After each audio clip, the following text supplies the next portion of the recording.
Hi, my name is Mark Mandick, and I'll be your guide to the very first Canadian Pro Bass Classic. We've got everything from the blast-offs to the weigh-ins, and all the exciting fishing action in between. So don't go away. We'll be right back to kick things off in 1 minute. Yes, we're in for some good fishing in Canada.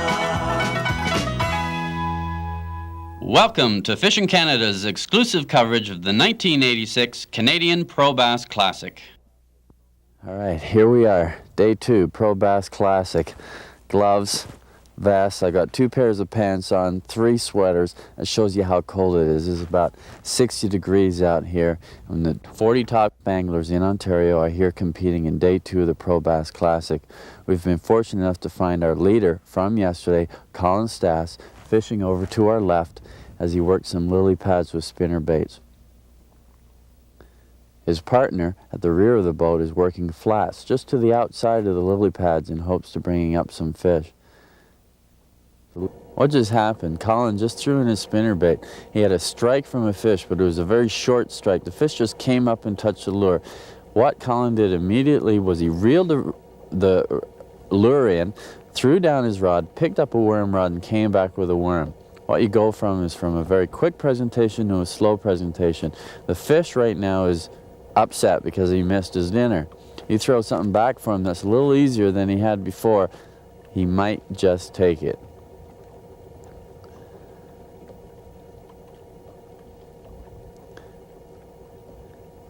Which it doesn't appear that he did.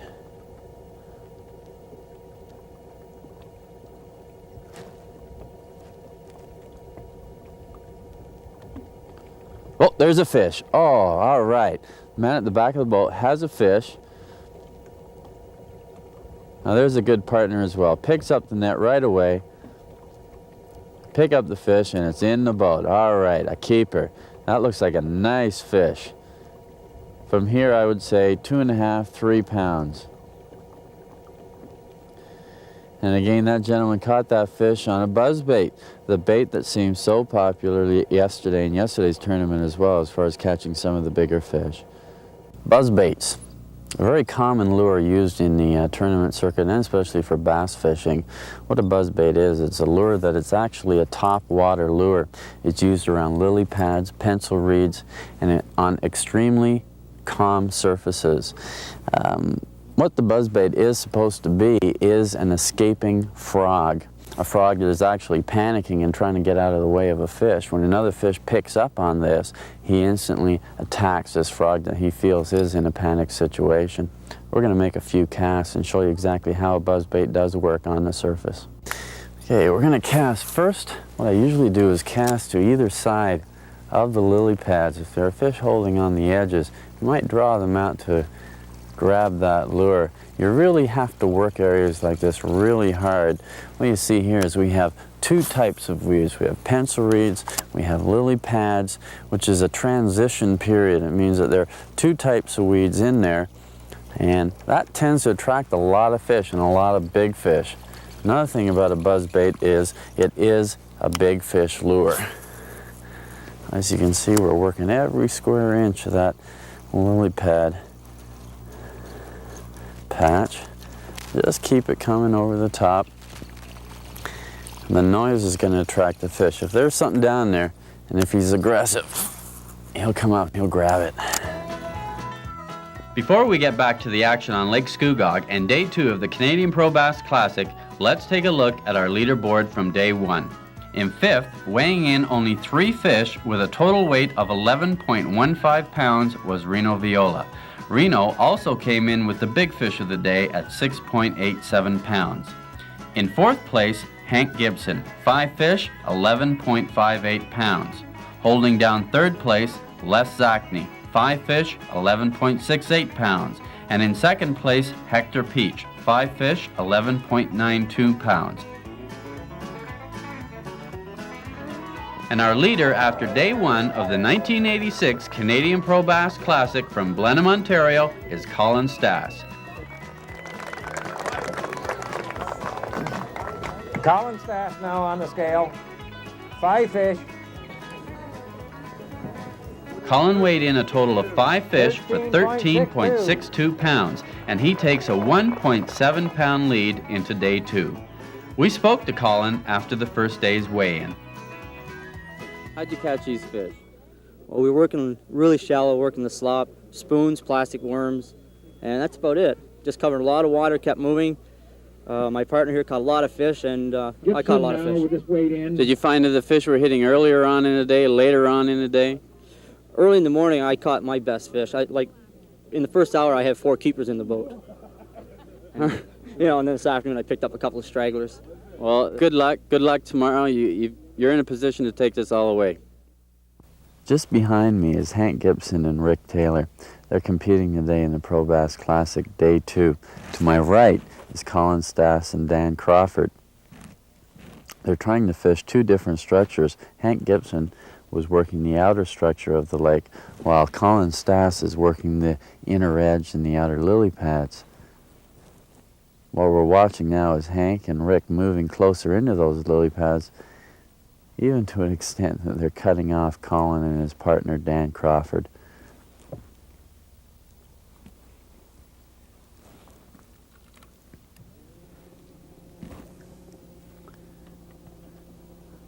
Okay, there was a strike. Colin just put down his lure, picked up the worm rod, threw it in.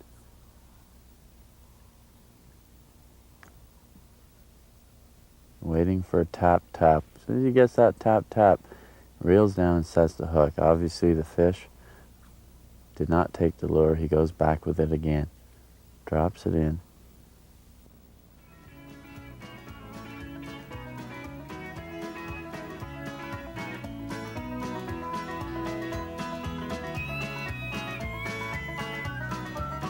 We'll be right back with more Fishing Canada's coverage of the 1986 Pro Bass Classic.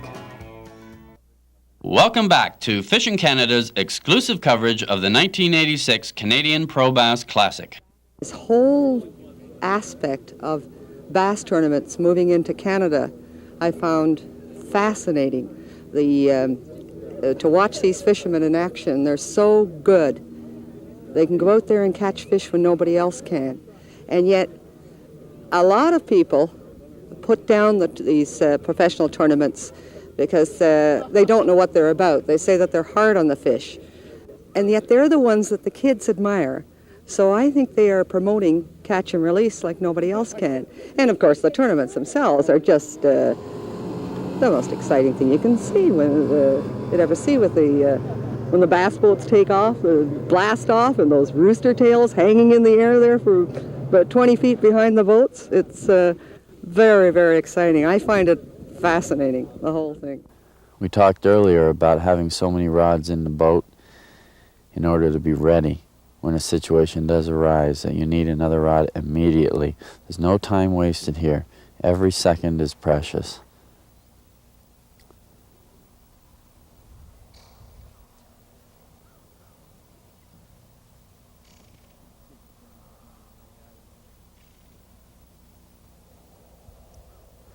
Now obviously Colin had a short strike in that patch of lily pads that he's fishing right now with the worm. The fish could be back down in those lily pads. He could be spooked, there's no telling. But what he's doing is he's using a very slow presentation. He's given up, he's going back to the spoon, and he's working on another patch of lily pads. If we look down to our left here, we see Hank Gibson and his partner working towards Colin and Dan Crawford. Ironically, Hank Gibson and Colin Stass were both partners yesterday, fishing out of the same boat, yet fishing against each other. They were the only boat to come in with 2 complete limits of 5 fish each. Colin leading with 13.62 pounds, and Hank coming in with a close third with 11.58 pounds. Now that's not bad fishing for 2 guys out of 1 boat in 1 day. And today they're in different boats working the same type of area. What Colin is doing is he's casting the spoon to either side of the lily pads. As it comes to the edges, he lets it flutter down or he picks it up. When he casts over the tops of the lily pads, he flutters it along the surface of the lily pads. What that simulates is an escaping wounded minnow. Oh, and he got a fish. There you go. He's got a fish on there now with that spoon. Just coming down the side of the lily pads, let it flutter down a little bit, and bang, instant largemouth bass.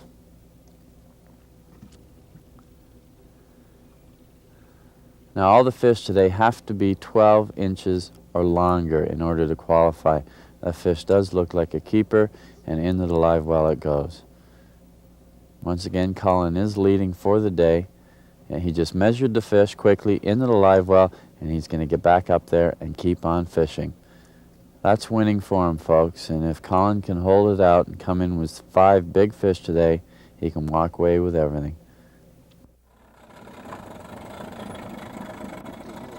The sun's come out, and they're off to a new honey hole.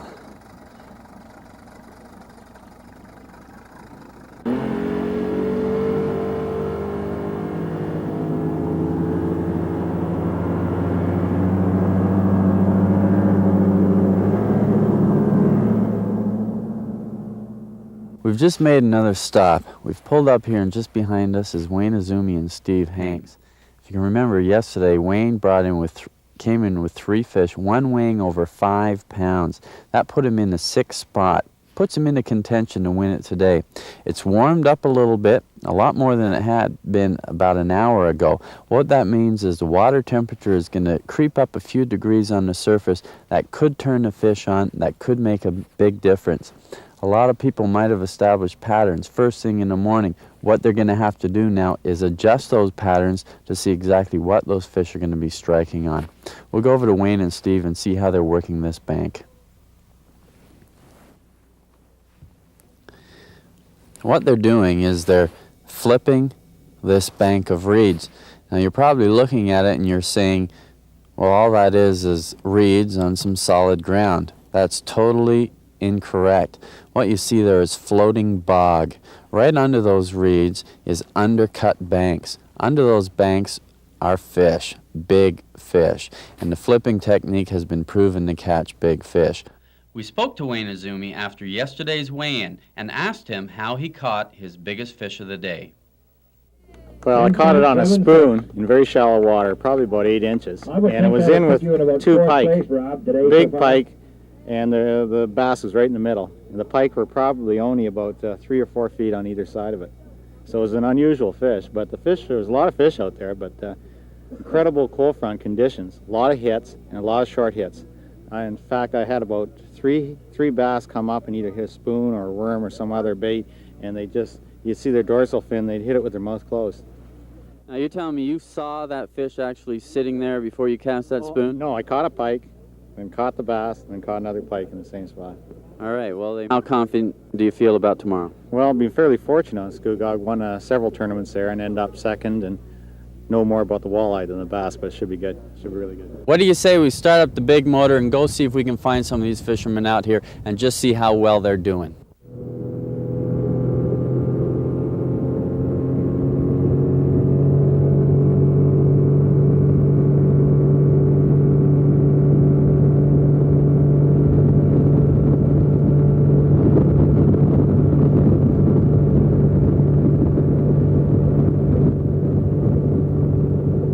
We ran into Dan Fontana and Hector Peach screaming across the lake in their bass boat. We followed them and it brought us into the South Bay of Lake Scugog, where they're trying to catch some fish in the second day of the 1986 Pro Bass Classic.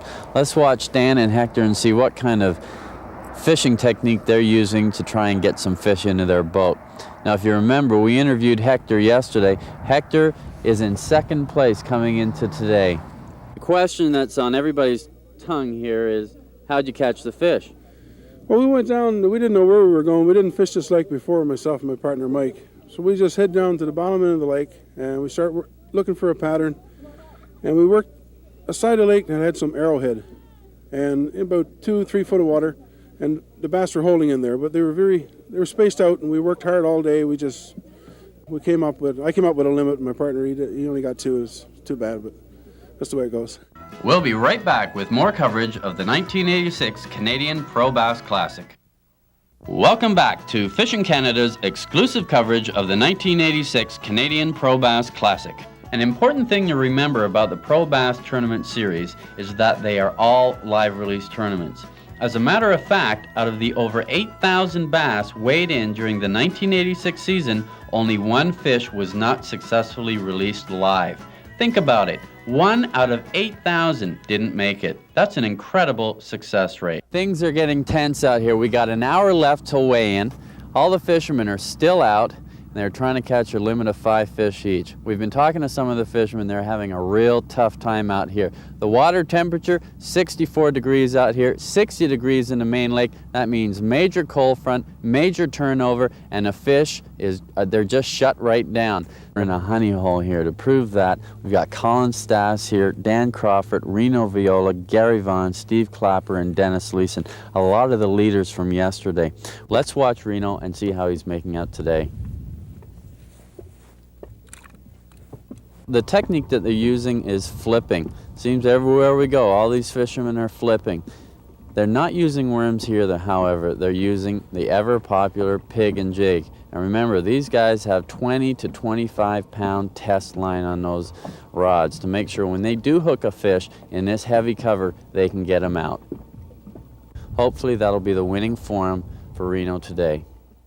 We're watching Bob Azumi host the Real Fishing Show. We got about a half hour left in the tournament here, the Pro Bass Classic. Things are getting pretty tense. Fishing has been pretty tough out here. What we're watching is a totally different technique that we haven't seen yet during the program. Fishing docks, throwing spinner baits, crankbaits around docks. The kind of fish they're probably after, largemouth, smallmouth bass, there's no telling. It's kind of a last-ditch effort type of technique here.